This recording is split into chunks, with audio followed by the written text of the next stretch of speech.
Another world will exist here soon, and I can't help but wonder if we'll end up picking the wrong one. I like virtual worlds. Like most people my age, I first saw one in The Matrix, and The Matrix has only become more talked about the longer time goes on. Most people wonder if we're living in a simulation. And the next question is, if we are, what are our choices? What are the consequences? And can we get out? While The Matrix provides its own answers to those questions, there's another world that isn't so straightforward. One that left me wondering whether there was a right choice at all. And that world is the one envisioned in Persona 5 Royal.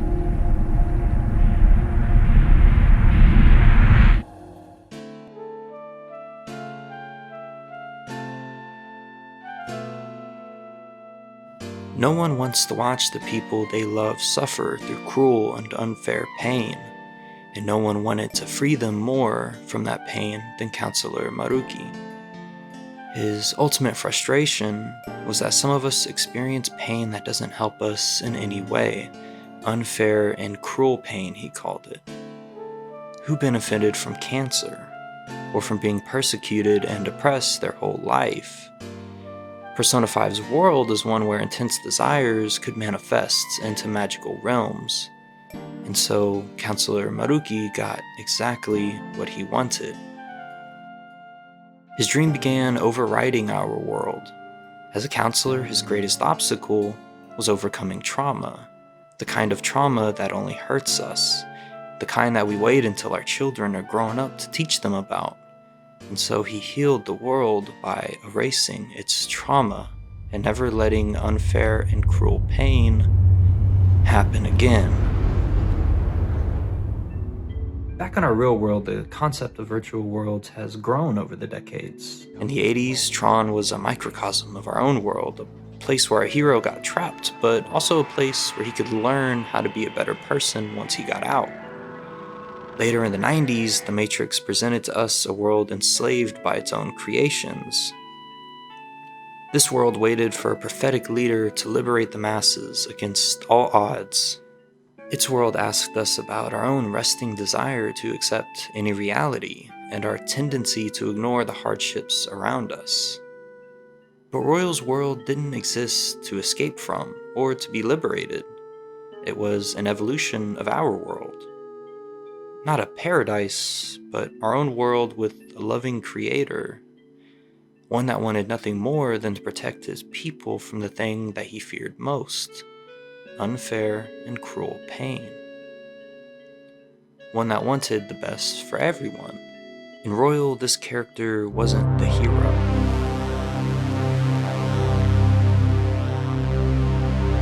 Our heroes were the people he'd been counseling through the last year. They're the ones he realized he couldn't help anymore after they'd been through so much cruelty. Like all medicine, the best methods are preventative. And so his world that erased the trauma emerged. But our heroes knew that this world wasn't real, and that reason alone was enough for them to decide to end it. After all, these two worlds couldn't exist together.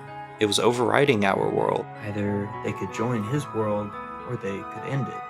The bittersweet ending and the one presented as the good ending was ending it. Our heroes couldn't accept Maruki's denial of reality.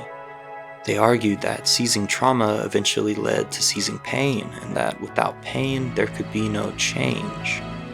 People wouldn't grow, they wouldn't challenge themselves or take risks, they wouldn't go anywhere because they were happy.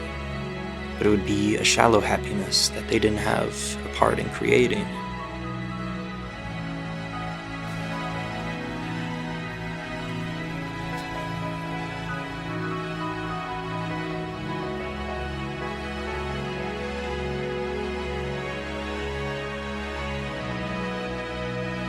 This never sat right to me. I guess it has to come down to how you feel about useless pain. For some, it's only tolerable because their God has a plan, and there's always a reason for everything. For others, that explanation doesn't do anything for them. so we find our own way to find reason for that pain. For me, I see it as something inevitable. It has happened, it is happening, and it's going to happen again, despite our best efforts. Humans are just chaotic that way. We're a product of our environment, a universe born from an explosion, and the people before us who endured but also inflicted generations of cruel and unfair pain that survived just so that we could live. And every cruel and pointless pain that we go through has happened and is going to happen again to someone else. But if we accept that inevitability, then we can focus on helping the next person handle that pain a little better than we did. It doesn't excuse it, of course, but what other options do we have? If cruel and unfair pain is inevitable and we do all we can to prevent it, then helping might be the only way forward. But there's something in the Matrix that sticks with me too. The real test for any choice is having to make the same choice again, knowing fully well what it might cost. And so I still can't help but wonder if we picked the wrong one.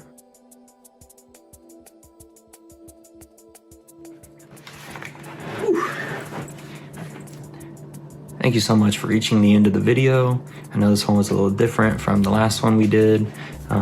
This one was kind of like, you know, a little bit more this, a little bit more me. You know, if you liked it, leave a like, of course. If you agree or disagree, comment and let me know. If there's a different virtual world that you kind of dig and you think I kind of slept on it a little bit, hey, let me know.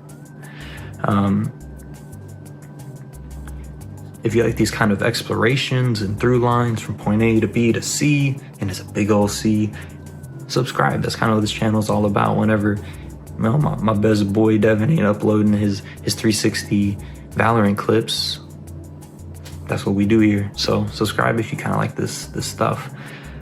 The most helpful thing you can do if you like this video was share it. I don't have no Patreon, no nothing to plug, no merch. With a little exposure never hurt nobody.